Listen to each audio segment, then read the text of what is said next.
All right, guys, welcome to the Closing Call Podcast, Episode 3, with your host, Jimmy Henderson, and our extra special guest, one of my best friends in the world. This is Jefferson Aldridge. We, off camera, talked about what his title should be. He is really the guru of all things mortgage lending. He is the all-knowing master of time, space, and dimension in the lending world. So sales manager, loan officer, all kind of rolled into one. But when I have questions, when I have the hard questions when it comes to mortgage lending, this is the guy that I call.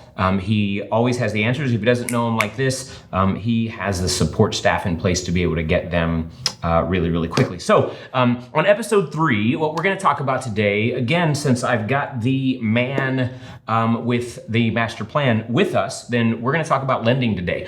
And Jefferson and I do not have a script. If I'm being honest, there's nothing on this iPad, and this is the script from the previous podcast. So we are going to just wing it today because that's what we do. There's some things that we've talked about that we want to get on the camera, so we're going to do that. But I'm really going to let him talk a little bit. So you and I met, I don't remember the actual first time that we met, but I'll tell you how we got started. I'm glad you remember because I don't. Oh, you will when I tell you. So I started out with one of the big box brokerages out in Grapevine, and Kevin, one of your loan officers, was on the floor. I mean, he would come to our sales meetings, super wonderful guy. And at the time, Kevin worked for you, and I didn't know who to use. I didn't have a lender. I didn't have a title company. I didn't have a clue, just period. And so experience was great. But here's what I loved about Jefferson. I used his office, your office, for years. And anytime there was an issue or there was a problem or something that didn't flow the way that we thought it would, it was you that I got a phone call from because there was ownership there. And I remember that stood out to me so much. You'd call and say, listen, I know that you normally deal with Kevin, but we hit a bump in the road, or there's a snag, or this came up and we did not see that coming. And I want you to know I'm handling it, or I want you to know this is what's going on. And I really respect that. I always have, which is the reason that now, almost 9 years later, you're still my guy. You're still my guy. Happy late birthday, by the way. Thank you. So just recently. So here's what I'm going to ask you. I know that for the most part, as much as buyers really want to know how we're great friends and we have almost the same size head because we can wear each other's hats, what they're really concerned about is lending. So interest rates have gone up recently. They're not the same as they were, this time last year. Right. And everyone thinks that they know what's good and what's bad in the market. But I want you to give us, from a lender's standpoint, what your take is on the real estate market as it pertains to lending right now. Okay. Number one, it's extremely volatile. Okay. It is so fluid as of almost 2 weeks ago. Okay. Pre-banks starting to fail. Yeah. Okay. Here was the message. So I do a lot of economic updates with teams, with agents, with offices. So I have to take in a massive amount of data on a daily basis, news and data. And, the mortgage business is it's nonstop information, right? Because people are calling going, hey, what do you think rates are going to do? Where do you think we're headed next week? Where do you think you're headed next month? What's the next year look like? So, but it's funny how short term is changing on a daily, weekly basis.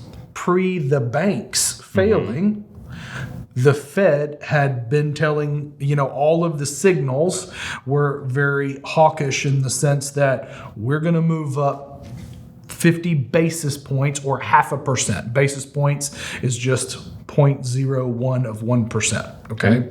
So 50 basis points is 0.5%. So they had been putting this out there, which would have raised interest rates, and the market was the interest rate market was bracing for that, right? Which would have been moving the interest rates up fairly substantially from where we were at. We were already sitting at about 7% to the consumer. Okay. And when the Fed raises interest rates, they're raising the rate to how much the bank gets to borrow. Right. Because so many people think that, the Fed raised rates, that means my interest rate went up. But it doesn't actually work that way most of the time. That's correct. So everything was already kind of priced in the market, meaning the interest rate to the consumer was already braced for that. Okay, was already kind of pricing it in, meaning it was getting ready for that to happen. Then, starting on a Wednesday through a Sunday, 2 banks failed, then 3 banks failed, and then the bailout of Credit Suisse started on Monday this week. Crazy big loan, right? Yeah. 50,000 employees. That bank almost went under around the world. 50,000 employees, $2 trillion in assets. Crazy numbers, right? That got bailed out. And then all of a sudden, now the Fed is meeting today and tomorrow, and they've already pulled back on their news that they're going to go to 0.5%. They're probably going to go to 1/4%. So everybody now expects 1/4%, which has now started to kind of make the interest rates a little better. Yeah, let's get more banks to fail. As crazy as that is, so the market is rallying around the fact that rates may be steadying for a while and not keep on going up. So if they only move it 1/4 by the end of tomorrow's announcement, which is what everybody expects, that will be a really good thing, okay? Because they may not be able to push it any farther, probably for the next 3 to 6 months, which means going into the buying season for the summertime, summer, absolutely. when everybody's getting ready to get out and start looking for homes, rates may actually be steady for a little bit. That's great news. We went from 3.25% to 7%, the fastest, historically speaking, rise in interest rates ever in the history of America, which we're not a crazy long mortgage history, but nonetheless, it did happen, last year and this year. So here's my message that if all first-time home buyers and buyers could just take this in, this is the situation that you are in. And unfortunately, not a lot of people are getting the right information right now, okay? They're getting the information from their family members, people that know everything, Uncle Bobby who's, just giving all the information, great advice, etc. And everybody's saying, hey, you should wait till interest rates go down. Here's the problem. Remember, I'm not a real estate agent, okay? I'm not trying to sell you real estate. I'm just the money guy, okay? So the interesting thing from my perspective is the way I see things, which is a little different, right? If you wait until the interest rates go down, you, just like millions upon millions upon millions of Americans, are waiting for the interest rate to go down, okay? So here in DFW, we have been, prior to interest rates going from 3 to 7%, there were multiple offers on every property, list price, and then everybody paid over list price. I have done loans for people in our immediate area here around our office where the list price was X and the buyer paid $125,000 over list price. Okay, I've done that loan. Normal was $25,000. 30,000, 50,000 over list price. Okay. Now, slide into a higher rate market, everybody hits the sidelines. Now, people are getting homes at list price, 5,000 under list price, $10,000 under, list price, and sellers are paying seller concessions or closing costs back to the buyer. We did a loan a few weeks ago where house was on the market, I think for, $430,000, $440,000, somewhere around in there. We ended up negotiating down, I believe it was like $410,000, somewhere around in there. But then we also did the 3-2-1 buy down. And the seller gave, if I remember, $16,000 in seller concessions after negotiating the price of the house down. So we didn't see that before. We're seeing that now. So the crazy thing is that going into this market, homes were going up so fast in value and people are paying over. When they pay over list price, that sets a new precedent for what the homes are valued around in the area. The comps change. Okay. Now you have all these homes that are sitting at some of those prices, and now people are starting to back off that price point because they need to sell the property. You have all these people sitting on the sidelines that don't want to buy. This is the first time in the last 4 years that a buyer, first time or whenever, can go buy a home basically at list price and not pay over list on most of the properties we're seeing. Okay, I'm not saying every property, but that's what we're seeing right now. Think about what's going to happen when rates go back down to 4%, which is probably where they're going to be, and call it 12 to 18 months when the Fed starts to back off the interest rate, starts to lower the rate. The economy is going to fire up. Texas real estate's going to get crazy, okay? Because remember, we still have people moving here from everywhere because Texas has its own economy. Yep. When all of this happens, the days of list price as a buyer being able to buy a home at list price are going to disappear really fast. Now, once again, it's going to start 5,000 over list, 10,000 over list, 20,000 over list. Well, and it's just going to keep perpetuating and the itself. list price also has gone up. So not what you're paying over, but that price. So someone right now, here's what it looks like in real life. What Jefferson's saying, you're a buyer and you go out there with me and you say, let's go find a house where the same house right now, 8 months ago, let's say would have been $450 is now $430 because let's be honest, it's back off a little bit. So you've $430. And you say, well, I don't really like that interest rate. Well, let's time out and wait. Let's say that house is still going to be on the market in 18 months where now interest rates are 4. Well, as interest rates, they're not dropping to 4 overnight. They're slowly dropping down. So they're at 4. So that same seller has said, oh, I'm going to have more buyers because that's what happens when the interest rates drop. And instead of selling at $430, we're right back to $450 or $460 or $470. And now I've got 12 people that want to buy that same house where right now only one person is trying to buy it. And so let's say they were listed at $460, you have to pay $480, $485 to get that house.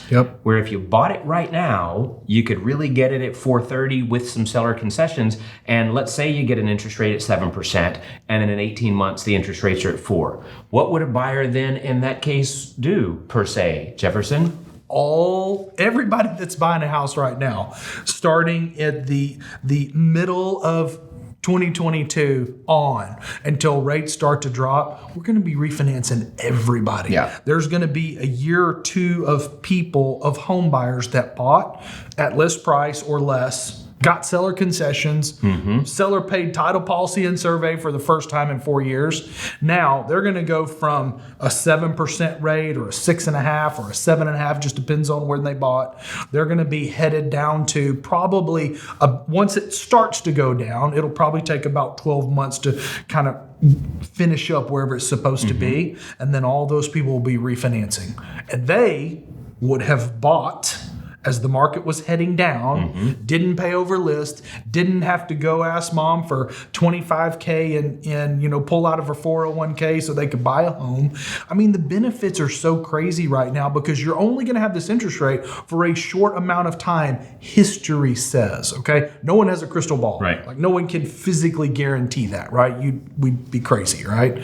But nonetheless, based on what we know in the market, as soon as quantitative easing kicks in, okay, the rates start to go down. Everybody's just going to refinance. And then all of a sudden, if you look at we'll just use a simple 400,000. You said 450.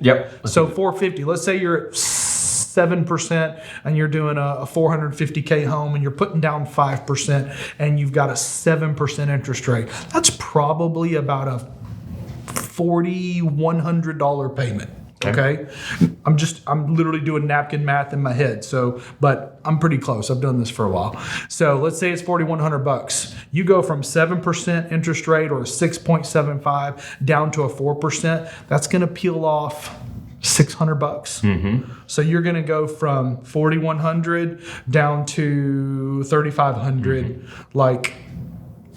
And you would have been able to buy a home at list price before things just get crazy. So my message to people on a daily basis as I'm having these discussions with buyers, once you start to educate people on this and they start to go, man, Uncle Bobby's only telling me if I don't wait, I'm stupid. And then you go, well, that's just one point of view. Here's the reality. I think we all have those people that we see at the cocktail parties or whatever Thanksgiving get-togethers, right? And they they say, wow, you just, the wise money says to wait until the market crashes, and the market's going to crash, obviously. How could it not? Because it did this, it went up so fast, right? They said, well, the market rose so quickly, obviously it's going to drop, and I'm going to wait. So a couple of schools of thought on that. One, if you're a cash buyer, great. Wait till the market dips a little bit and then pull out your $450,000 in cash to buy a house. But for the most part, here's why that doesn't work. The logic doesn't work. Is most of the buyers who bought over the last 5 or 6 years had a great interest rate. And the reason that they were buying is because a couple years before that, they bought at, let's say, $250,000. Yeah. The market picked up so quickly that they were able to sell that $250,000 house for $330,000, let's say, in a matter of 36 months. So they made 80 grand, right? Mm-hmm. So they took not only whatever savings they had, whatever they had put down on it, but they took that profit. So they may have walked into the new house, let's say they bought it, $350, let's say, with $100,000 down. So they right out of the gate are in a financial, just a blessing, right? Mm-hmm. They've got tons of equity in their house. And let's be honest, they're at 3.5% interest. Sometimes, some are even less. I think we're sweet at spot for rate. 3.475. Bunch of money down, no PMI. So why in the world would they sell, unless they had to, right? Sometimes circumstances say, hey, we got to sell, but they're not looking at the market right now saying, ooh, I'd really love to cash out my equity and double my interest rate. So when that's not happening, when people aren't dumping their houses back on the market, then the market's not going anywhere. Yep. It may take a little, dip, a correction, if you will, but the bottom's not about to fall out of this market. There's no reason for it to. Yep. It's not the same thing that was going on in 2008 when banks were lending to anybody with a pulse, right? And no money down, and they were over lending and all that good stuff. That's not happening. No. So most of the buyers who bought in the last several years are in a great place financially. If it makes sense for you to move, if you, hey, I need that extra bedroom because the family grew, or, I need a bigger yard or whatnot, then let's look at it financially. Let's go buy you a house.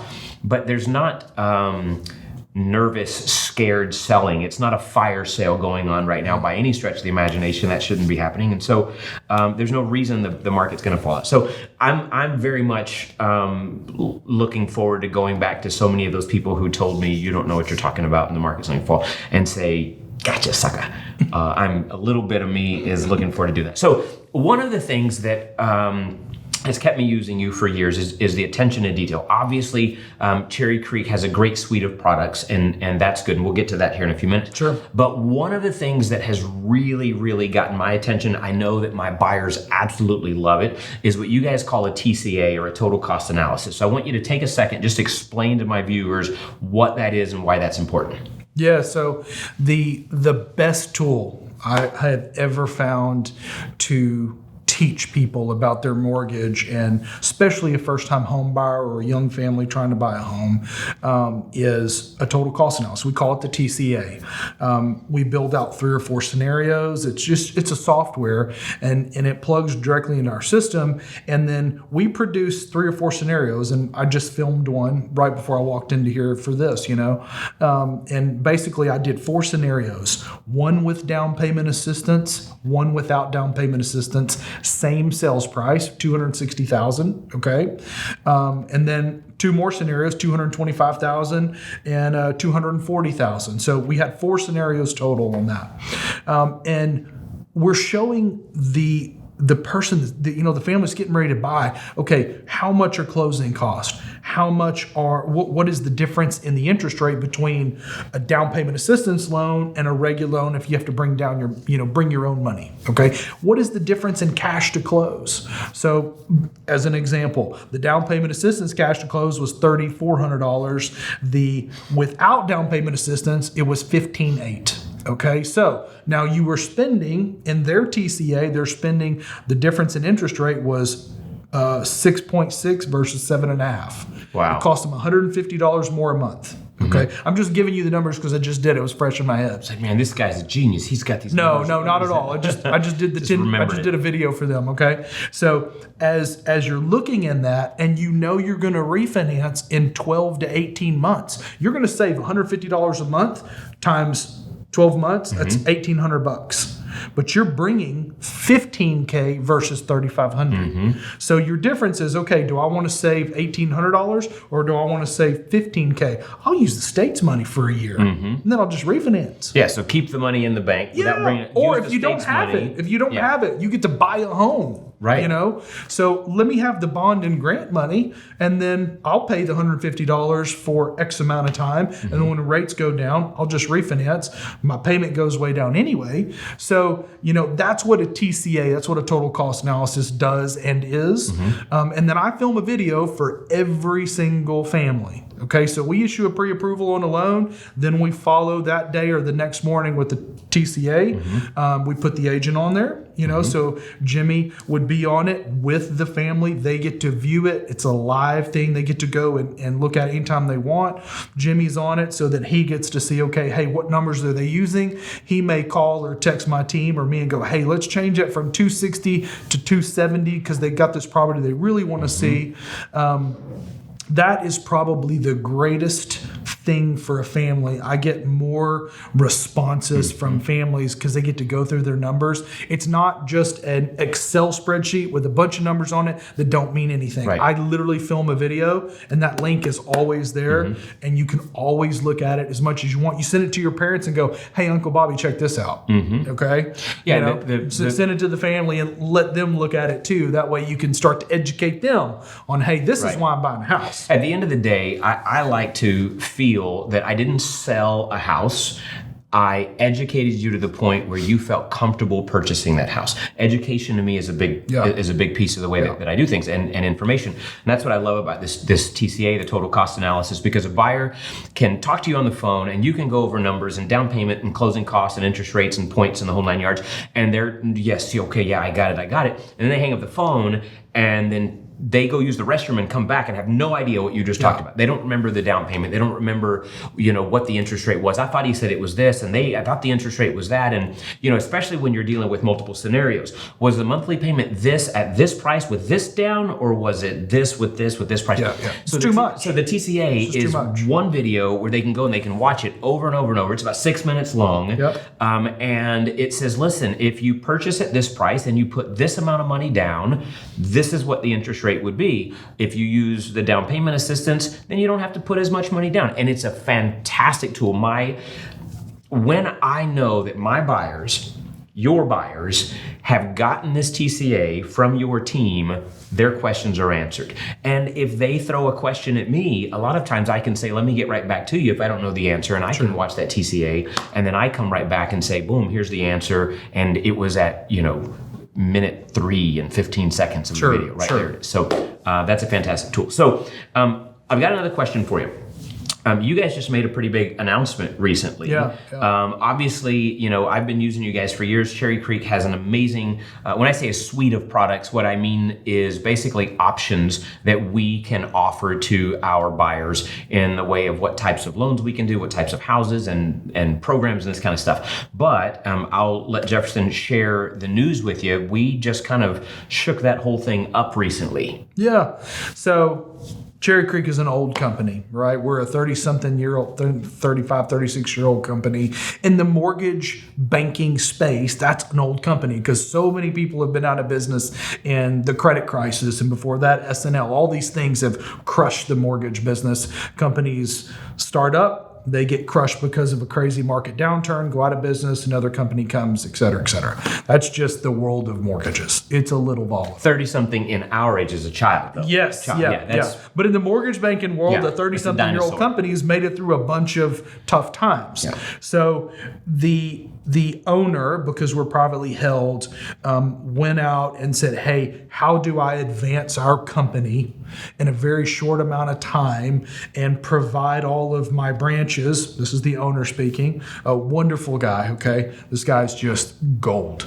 How do I help them go next level. Well, there's a company that's much larger than us. Like we're an $8 billion company. I mean, we're not small, but in the mortgage space, they're selling, $300,000 widgets. So, numbers get big real quick. So there's a company called Guild, which is an older company than us. They're 64 years old. I had no idea they were that old. And they have an incredible amount of loan products. So you take our company, Cherry Creek, you merge it with Guild. Now you have two massive companies with a crazy amount of technology, the ability to push a button and service a loan for life, meaning you just pay one person, your loan never gets sold. I mean, which a lot of us, you close with one company, and then within 2 weeks you get a little package from some off the wall company that says, "Hey, welcome to the family. We are now your lender. We take your payments. That's it. We're your processor. And now you have the option to keep those companies, those customers in house with you. So tell me some of the couple maybe of the individual products that now you are able to offer to your buyers that before were not on the table for us. Perfect. Yeah. I mean, probably two of the most exciting things that I like more than anything. They're first-time home buyer programs. Okay, Guild has the only partnership now. Guild and Cherry Creek, they have the only partnership in America with Home Depot. So here's one of the crazy. There's two ones, and we'll just kind of highlight those. I don't know if I've even told you about this yet. So for instance, let's say you're a first-time home buyer, conventional loan, you have to put 3% down. That's one of the benefits of being a first-time home buyer. You don't have to have a bunch of money down. Okay, so 3% down, let's call it a $200,000 house, that's $6,000. Okay, you will also get a lender credit for us for closing costs up to $2,000. And then we partner with Home Depot. Okay, so they want to get in the game. They want to start to build their customer base. We're going to give you up to a $2,500 gift card so that when you buy your home, you get to go shopping, whatever you need at Home Depot. But you're starting your home buying process, your home ownership process with a gift card to Home Depot. That's huge. I mean, so many. No one else is getting it. You know what I'm saying? Look, so many realtors for closing gifts, right? They're like, here's a little bag with, like wine or whatever they give for closing gifts, and a Home Depot gift card. Why? Because you close on your house and you're at Home Depot like day one, the wife needs curtains or whatever, and you have to have a new tool set for a new house. That's a thing. And the grill you have to have. You have to have a grill. So anyhow, so this is Texas. That's fantastic. So Home Depot's in on that. What else you got? Another Home Depot partnership loan. Whenever you go buy a home, sometimes if you're getting an older home as a first-time home buyer, you're not buying a brand new property, because it's kind of hard to afford those sometimes. And then we also can do, with Home Depot, you will add the cost of the appliances onto the top of the loan. Okay. So you do an FHA loan, and it becomes an FHA energy efficiency loan. So let's say the house costs $200,000. Okay. Let's just use that number because it's simple. And let's say you need $7,000 worth of, you need a washer, a dryer, and a new refrigerator because you have nothing. You've just started your home ownership. Right. You're not bringing that stuff from the apartment. Sure. It's theirs. Grandma gave you the one from the garage, but let's be honest, it's not that great. It's time for an upgrade. So we now can add that to the top of the loan, and you order through Home Depot. Wow. That's huge. Otherwise, you got to have $7,000 to go buy that washer, dryer, and refrigerator. No, look, hey, guess what you need? A washer, dryer, and refrigerator. Well, I know that we're kind of joking about that, but I promise you, I've had these conversations with my buyers when it comes down to, can I close on this house or not? Because it's, how much do I have to have for down payment and closing costs? And in their mind, they say, I'm going to go into this with nothing though. Like I don't have, a refrigerator. I don't have a washer and dryer. And so they're having to budget for those things out of the money they have to bring to the table. And that completely alleviates that problem for so many buyers. That's huge. I didn't know that. So that's a big deal. Yeah. It's just like those two programs alone, that just literally scratches the surface. The ability to be able to service is massive for Cherry Creek. Cherry Creek is one of the largest reverse lenders in the country, reverse purchase and reverse mortgage. mortgages. Most people don't know a ton about that, but they are pretty incredible for the people that they help. Guild gains the ability to do reverses because we're a massive reverse mortgage lender. So those kinds of things, when you take a Cherry Creek and a Guild and you combine them, you just have the synergies that make those two companies much stronger. We just have the ability to do so much. That's awesome. So, yeah, those are big. I know there are other programs out there that I'm super excited about, but I can't think of two more impactful programs to the consumer, to the buyer, than those. I mean, sitting across the table, the closing table with a buyer, being able to tell them, hey, you're getting, your appliances are included in this, or here's $2,500. Right. That's huge. That's a big deal. It's kind of crazy. I mean, just it's never existed for me, right? So that's a big thing. And to be partnered with Home Depot, I mean, where you're only going to go to a couple places to get your appliances. Yeah, right? It's pretty normal.